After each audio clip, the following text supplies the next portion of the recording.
Hello guys, my name is Adrian, and in this video we want to show you how green transportation is one of the solutions that can save our lovely world. Oh yes, and if you don't know, this is a trolley. It makes good drifts. Let's go, baby. Oh my god, oh, stop it, stop it. Stop it.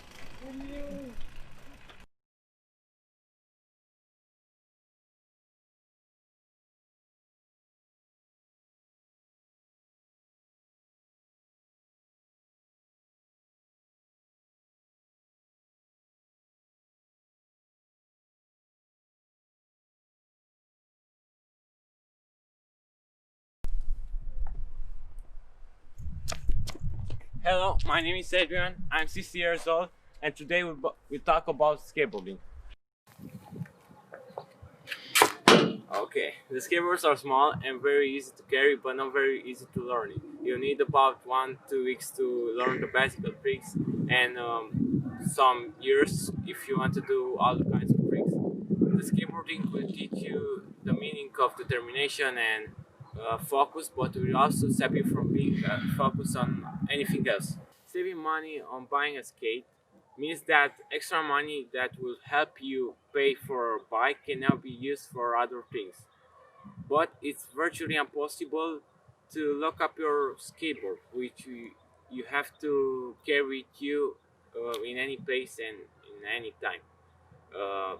And also, an electric skateboard can catch about 40 kilometers per hour, but it makes him heavier. Keep in mind that even is an ecological transport, is still very dangerous. But I think that it makes him even more exciting and more amazing. Okay, let's go.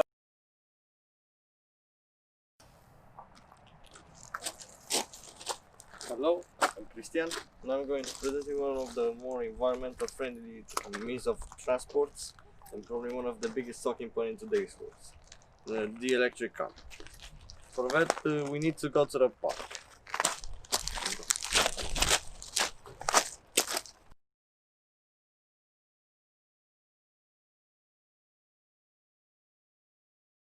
Before 2008, the renaissance of the plugged-in electrical automobile, only NASA built these lunar roving vehicles for their spaceship program. But since then, now a couple of car manufacturers are trying to build hybrid and all-electric cars in order to revolutionize the car industry in the following decades. Even the FIA organized an all-electric car competition, Formula E, the alternative for the famous Formula 1, which is also made in purpose of people to use more electric cars in the following years. This is the mechanism of an electric engine, which I'm not going to talk into detail, but instead I'm present to you the advantages and disadvantages of using an electric car.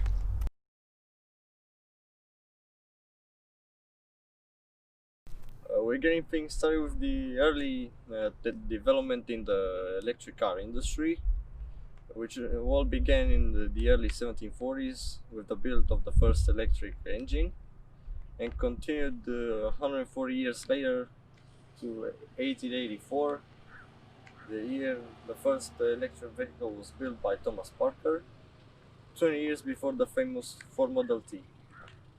At that time, the electric car was considered more comfortable and reliable for the middle class, but it was all going to change during the 20th century.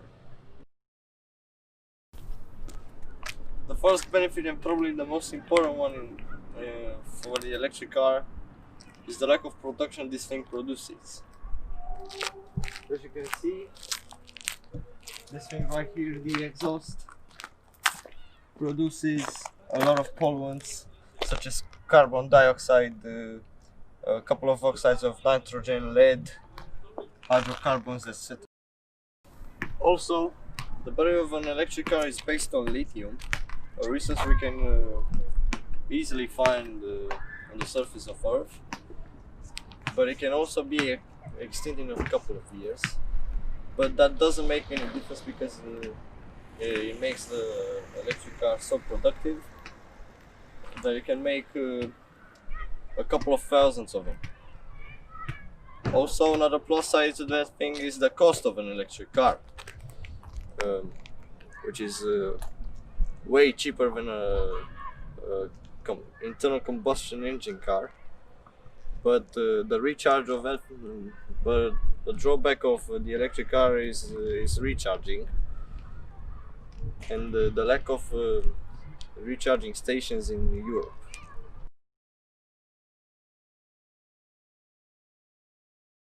Getting into the disadvantages, we first take a look at the high risk of fire of the electric car, which can be caused by mechanical failure or a crash.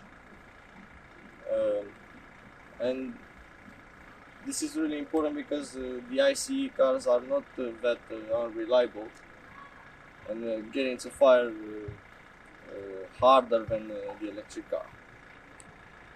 Another downside is the lack of sounds this type of vehicle produces, which can put citizens into a lot of danger and can cause a lot of fatal accidents, which is never a good thing to look up to.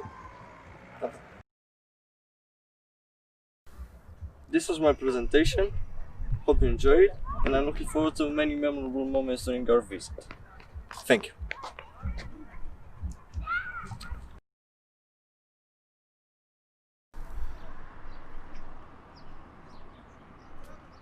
If you ever go to a different country, you do it to see how it's like to be in another part of the world. You do it with a camera, for example, but you also need some sort of vehicles to move in the country itself to explore how it's like to be there. Most people don't take this into account and find themselves relying on others for methods of transportation. A good idea to take with you in a different country is, for example, a scooter, because unlike cars, they are very easy to pick up and just drive. You don't need a very quality driver's license for it, so it's rather easy to convince a policeman from another country that you have the right to drive it. One big advantage of scooters over cars is that you don't necessarily need to add fuel to them, so you can drive them for however you want, unless the car is electric, for example.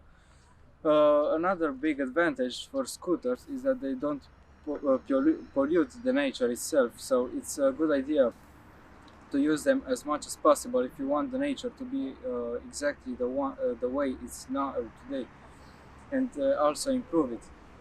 Scooters don't have a lot of advantages though, and have big disadvantages to themselves. Unlike a car, for example, a scooter doesn't give you cover, so if you're under the rain of an unfortunate event, you don't have anything to do about it.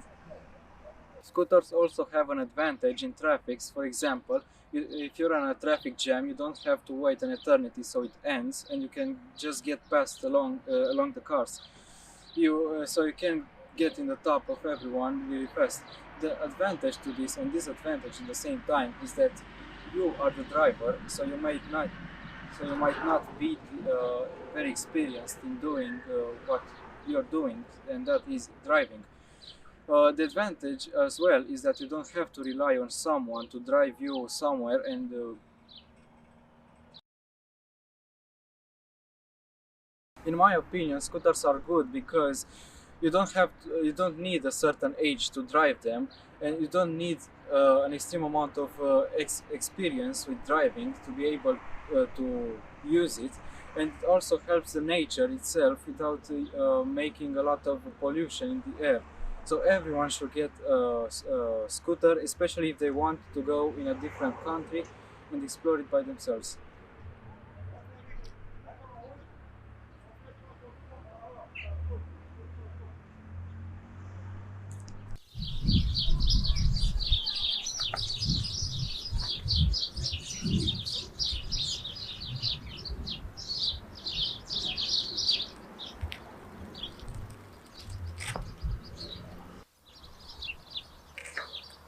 It's often said that one person won't make a dent in the number of cars on the road, but switching to cycling can encourage friends, family, and even strangers to trade their car for bikes.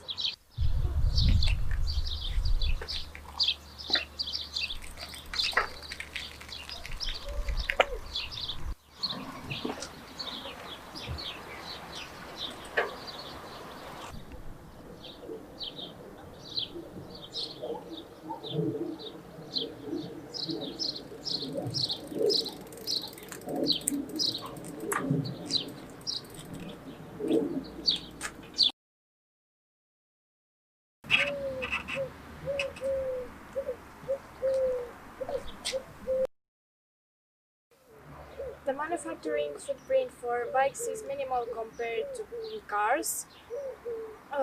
Is not spent on gasoline, and by traveling regularly by bicycle, you can save money on transportation.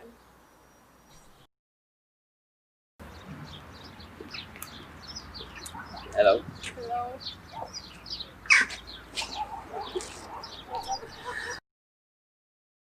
I think that the bicycle is not as viable as the other means of transport.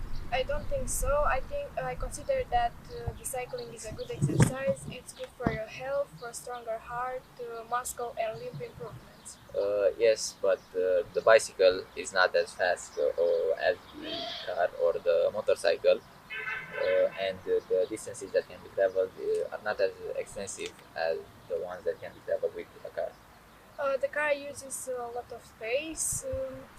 Single parking space for a car can fit up to 12 bikes. In any way, a bicycle can be very easily be stolen, and the owner does not have an insurance against theft or any accident.